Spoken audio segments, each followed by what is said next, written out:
Do you spend as much time as you'd like to on your art? Because art takes time, making art takes time, learning art takes time. And if you do have time, you also need the courage to get to work. I personally find myself having tons of ideas and kind of feeling myself constantly immersed in art. But when I actually look at my work, it seems like I'm not really moving along. So I decided to take a look at how much time I actually spend on art. Turns out last week I only spent 6 hours making art, 2 of which were on original paintings. That's like nothing if I want to get some paintings done by the end of the year. So this week my goal is to dedicate more time to my practice, even if it's just 15 minutes snuck in here and there to do a quick sketch or something. And I want to see if I can do better than the 6 hours of last week. So come along. I'm starting the week off with Sunday because today is when I have the most time to paint. Here I'm working on an abstract foggy landscape where I'm trying to layer the paint with a certain degree of transparency. It's not really going as expected, and I don't feel like this canvas board is the best support for the style I'm going for, but it's the first time I'm trying out this style on this type of support, and I'm gonna push through to see if something does come of it in the end. I'm doing the same thing on the second one of this series. As you can see, the layer beneath this has cooler tones, but now I'm gravitating more towards warmer ones, and I'm using lots of turpentine for a smooth application and maximum transparency, even though the white is not as transparent as I'd like it to be. Then once I blended it, it lost its brightness, so I added more white to the paint and just played around.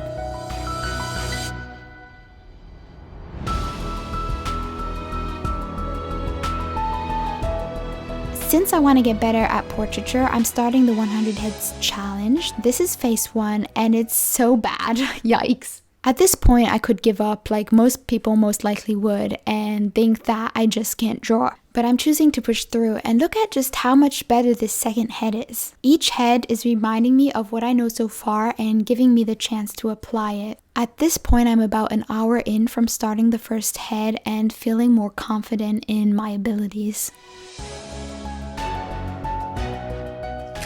Going on to the evening, I decided to start a more personal project. I want to paint this photo of myself. First, I'm doing the sketch, and even though I just did 3 heads, I'm not getting it the first time. I chose to use red, brown, and yellow oil paint. This is oil paper, by the way. I could have used some green too. Actually, it would have looked more realistic, but yeah, I decided to keep it simple.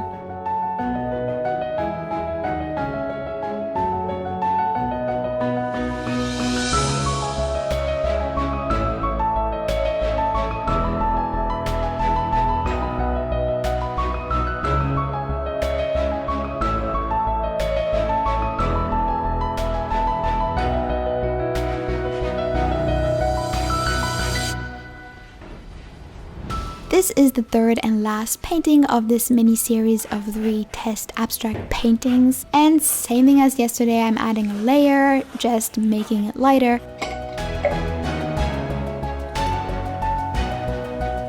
It can be really interesting to know how much time you actually spend working, and a quick tip to keep track of this is whenever you start working, take a photo with your phone of your canvas or of you showing up in your studio, and whenever you take a break, take another one. Like that, you'll have the start and end times of your work as well as 2 progress pictures, which can always come in handy. So at the end of the week, all you need to do is go through your camera roll and take note of the time you spent working, and you'll get a rough idea of how much time you're putting into your practice. And then here we go for another quick portrait sketch. I can totally see that it's off, but I can't quite tell what, and I hope that with time I'll be able to recognize these things easier. This evening we're taking reference photos. Now I'm gonna turn off all the lights and work from there.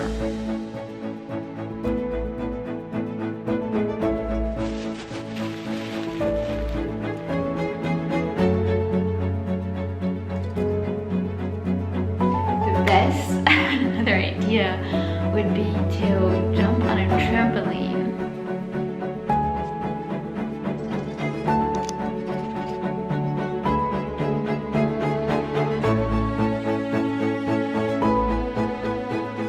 Finally, Currently, I'm working on my main piece. On camera, it may look okay, but in reality, there still are a lot of blank canvas patches shining through, and I want to fill those up a bit. So the colors I'm using are Prussian blue, burnt umber, burnt sienna, yellow ochre, and white.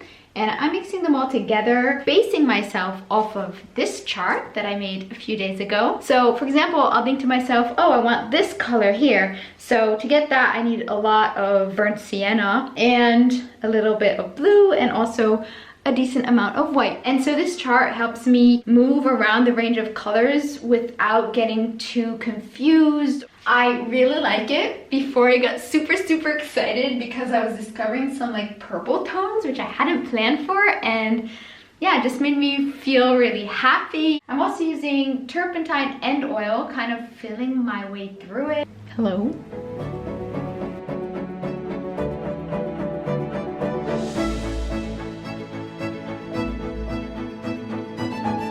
Here I'm going from yellow tones to more like blue tones, and usually when you mix yellow and blue, it creates green. And so what I'm doing here is I'm trying to create a sort of gray for the transition color. And so to create this gray, I'm adding in some brown, or you could also add red tones, and that kind of like neutralizes the green. This makes me so happy.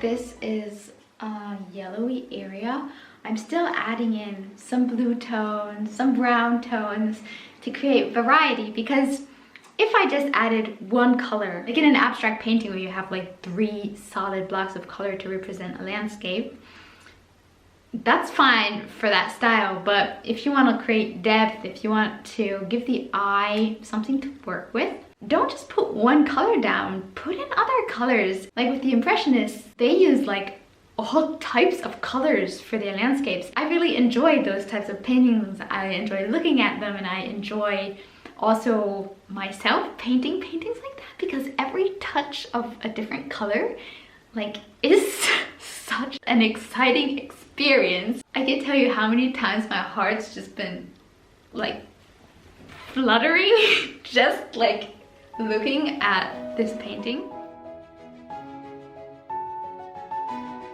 I'm preparing to go to my Art Academy drawing class. It's not only a good thing for my art, but also for my anxiety. It's a bit of a challenge, but also something that I feel like I can manage. And once I start talking to people and like feeling recognized by people as a human, I start feeling good. I'm just taking a cloth bag where I'm gonna put all of my items in. And the reason why I'm taking this bag, it's not for nothing, is because I want to make the least noise possible in case I need to leave in the middle of a session or something. And I have this large sketchbook, a little pencil case with a mechanical pencil, pen, different types of pencils like harder and softer leads, and then an eraser and a pencil sharpener just in case. And then I'm also bringing my water and like something to snack on in case I feel like not good, I need to eat. I'm making sure to wear a t-shirt this time because last time I was just super warm. I arrived there and it was super hot in the room, and obviously it's hot because the models don't have clothes on and they need to stay warm and stuff, but I was just not prepared for that, and so I was super flushed and warm. So this time I hope it's gonna be better. Too early, I'm waiting.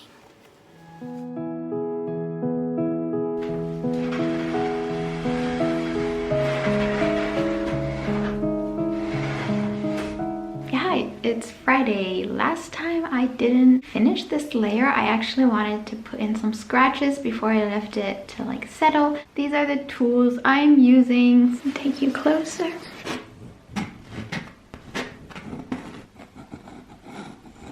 I don't really know where I'm going with this, but I know that I don't need to be scared, because if something goes wrong, I can always put a layer on top of it, and if anything, it's gonna look more interesting.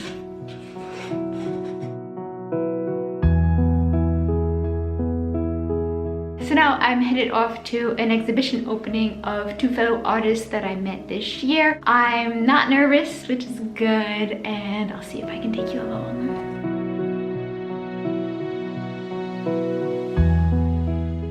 the expo and I got like really inspired to draw and paint. Instead of going to bed, I'm going to be drawing some heads and then see where I go from there.